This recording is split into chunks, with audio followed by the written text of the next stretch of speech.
Pucang madu adalah pupuk hayati majemuk cair yang berisi mikroba-mikroba fungsional, di mana mikroba fungsional itu akan menyuburkan tanah secara biologis dan mengandung zat perangsang tumbuh dalam bentuk hormon-hormon pertumbuhan, juga berfungsi untuk biopestisida, jadi untuk mengendalikan penyakit pada tanaman sawit yang tentunya ramah lingkungan. Pucang madu diproduksi oleh PT Madu Baru yang biasa dikenal dengan Pabrik Gula Madukismo Yogyakarta yang didirikan tahun 1955, di mana pucang madu adalah pupuk hayati majemuk cair hasil dari hilirisasi pabrik gula atau industri gula yang ditemukan oleh anak-anak bangsa melalui riset dan kajian bioteknologi selama 6 tahun dan telah diuji coba di berbagai macam tanaman, baik tanaman semusim maupun tanaman keras, terutama tanaman tebu, di mana pabrik gula Madukismo setiap tahun menanam tebu seluas 6.000 hektar. Untuk itu pucang madu dijamin berkualitas karena melalui kajian-kajian yang sangat lama sebelum kita luncurkan untuk dijual bebas. Dan pucang madu juga telah berizin edar yang dikeluarkan oleh Kementan dengan kualifikasi pupuk hayati majemuk cair, di mana konsentrasi daripada pupuk hayati majemuk cair adalah mikroba fungsional dengan jumlah populasi 10/7. Cara tumbuh dari kelapa sawit adalah sifat kimia tanah, di mana pH optimumnya antara 5 sampai 5,5. Berikutnya adalah sifat fisik tanah harus bagus, di mana tanahnya harus gembur dan mempunyai drainage yang baik dengan kemampuan menahan air yang cukup, karena kelapa sawit sangat membutuhkan banyak air dalam pertumbuhannya. Lahan sawit di Indonesia pada umumnya memiliki pH tanah yang rendah, terutama di lahan gambut, sehingga nilai KTK daripada tanah itu menjadi rendah, yang menyebabkan banyak kehilangan unsur hara yang diberikan melalui pupuk itu hilang, tidak bisa dimanfaatkan oleh tanaman. Dan ini saya gambarkan dalam bentuk ember, di mana embernya itu bocor sehingga kita isi penuh pun unsur hara itu akan keluar atau hilang atau tidak bisa dimanfaatkan oleh tanaman. Petani kita tingkatkan produktivitas sawit dengan menggunakan pupuk pucang madu. Setelah saya jelaskan sebelumnya bahwa pucang madu adalah pupuk hayati majemuk cair yang berbahan aktif bakteri fungsional, di mana salah satu bakteri pucang madu adalah bakteri pelarut sulfat yang dapat menghasilkan enzim yang berfungsi untuk melarutkan unsur hidrogen yang berasal dari air hujan dan unsur sulfat untuk membentuk asam sulfat. Nah, asam sulfat itulah yang akan berpotensi menurunkan pH tanah. Dengan bisa memisahkan atau melarutkan hidrogen dari unsur sulfat, maka bakteri pucang madu berpotensi untuk meningkatkan pH tanah dari sebelumnya. pH tanah di kebun pereng Prambanan 5,5.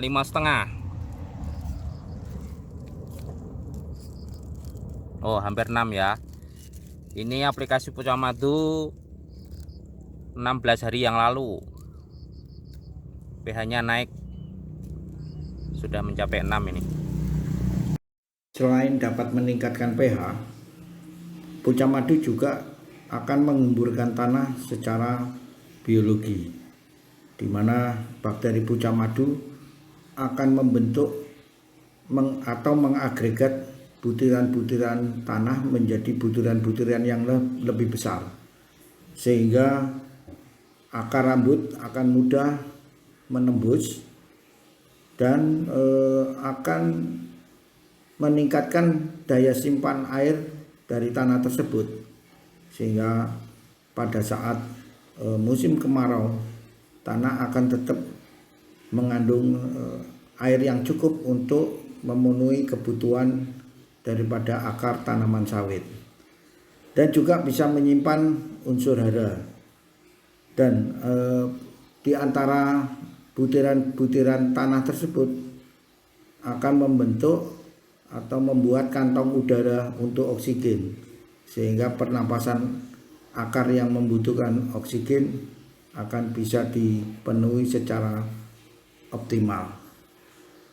Seperti yang saya tunjukkan, saya gambarkan di lahan sawah yang drainage-nya baik sehingga air tidak menggenang dan butiran tanah terbentuk dengan fungsi yang seperti saya sampaikan tadi. Dengan tanah yang gembur, maka akar bisa tumbuh menyebar karena tidak ada hambatan mekanis. Ditambah pucuk madu mengandung bakteri Aspergillium yang memproduksi hormon auksin, di mana hormon auksin dapat memacu perpanjangan akar. Ketersediaan air dalam tanah memainkan peranan penting pada pertumbuhan kelapa sawit, terutama di umur TM, di mana pembentukan bunga betina sangat dipengaruhi oleh kadar air tanah di sekitar perakaran kelapa sawit. Sehingga apabila kekurangan air, maka kelapa sawit tersebut cenderung menghasilkan bunga jantan. Dan juga defisit air yang berlebihan akan menyebabkan aborsi bunga betina, sehingga mengakibatkan produktivitas daripada kelapa sawit tersebut akan menurun. Untuk itu pucuk madu berperan penting untuk meningkatkan daya simpan air terutama di musim kemarau. Pucuk madu dilengkapi dengan bakteri nitrifikasi dan bakteri pelarut fosfat, di mana fungsi dari kedua bakteri tersebut seperti saya gambarkan di tayangan, bahwa pupuk yang diberikan dalam bentuk majemuk atau NPK maupun pupuk tunggal, nitrogen yang dikandung tidak bisa langsung dijerat oleh tanaman, tapi harus dibantu oleh bakteri Nitrosomonas dan bakteri Nitrobakter untuk merubah dari nitrogen menjadi nitrit, dan nitrit dirubah menjadi nitrat. Barulah nitrat ini bisa dijerat oleh tanaman. Maka apabila bakteri Nitrosomonas dan Nitrobakter itu sangat sedikit, maka nitrogen yang diberikan melalui pupuk itu tidak bisa terjerat oleh tanaman dan hilang menguap di udara, yang dinamakan proses denitrifikasi. Berikut saya gambarkan proses denitrifikasi, yaitu kehilangan nitrogen, karena hanya diserap 30-45%, yang sisanya menguap hilang di udara. Itu juga dengan unsur hara fosfat dari pupuk yang diaplikasi di kebun, tidak langsung bisa dijerat oleh tanaman. Fosfat harus bertemu dengan air dan selanjutnya dibantu oleh bakteri pelarut fosfat yang menghasilkan enzim fosfatase. Baru fosfat tersebut bisa tersedia dan bisa dijerat oleh tanaman. Jadi seandainya bakteri pelarut fosfat di dalam tanah itu kurang, maka fosfat yang diberikan dari pupuk itu menjadi terikat dengan tanah dan tidak bisa dimanfaatkan oleh akar tanaman.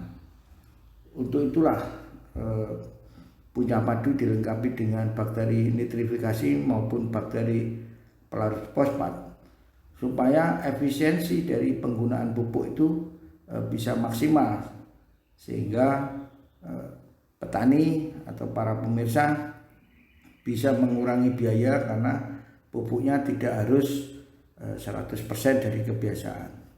Rekomendasi kami adalah 50% dari kebiasaan. Ketersediaan unsur hara bagi pertumbuhan tanaman sawit adalah sangat penting. Sebagai contoh, ketersediaan unsur hara nitrogen itu akan memaksimalkan kepadatan klorofil daun sehingga fotosintesis dapat berjalan dengan baik dan tanaman mendapatkan energi untuk pertumbuhannya. Ketersediaan unsur hara fosfat juga akan mengoptimalkan tinggi tanaman, lingkar batang, jumlah pelepah, dan luas daun, dan juga bisa meningkatkan kepadatan klorofil daun untuk proses fotosintesis. Unsur kalium juga penting untuk mengatur fungsi stomata pada daun, serta penting untuk transportasi asimilasi dari fotosintesis, sehingga mampu mengaktifkan enzim dan sintesis minyak kelapa sawit. Kalium dibutuhkan dalam jumlah banyak pada kelapa sawit untuk mempengaruhi kualitas dan kuantitas tandan, serta resisten terhadap penyakit dan stres akibat kekeringan atau kekurangan air. Begitu besarnya peranan bakteri fungsional di dalam tanah untuk pertumbuhan dan produktivitas kelapa sawit, maka harus dijamin apabila kita memberikan bakteri fungsional dalam proses pemupukan, maka bakteri itu harus bisa tumbuh optimal di lahan-lahan yang ber-pH rendah atau tanah masam, terutama di lahan gambut. Untuk itu dalam proses produksi, bakteri pucang madu telah kami adaptasikan untuk menghadapi apabila diaplikasi di lahan dengan pH yang sangat masam, sehingga pada saat diaplikasi bakteri-bakteri yang ada di pucang madu akan tumbuh maksimal tanpa ada hambatan karena tekanan lingkungan. Salam petani sukses dari pucang madu. Ya, ini pupuk pucang madu untuk tanaman sawit. Ini diencerkan 10 kali, jadi 100 ml pupuk pucang madu untuk 10 liter air. Monggo Pak Ye, diencerkan.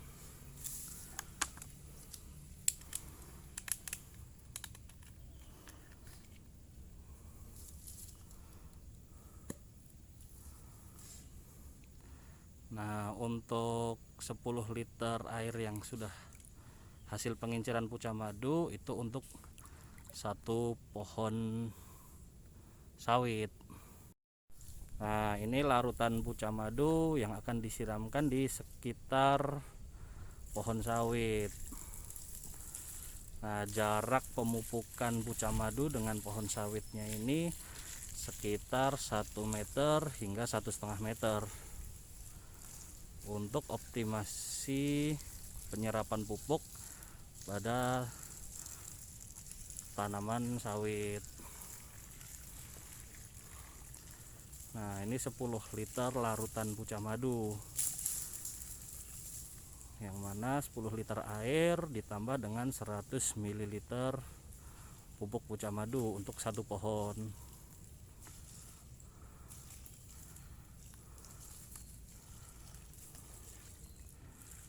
Oke, selesai pemupukan satu pohon.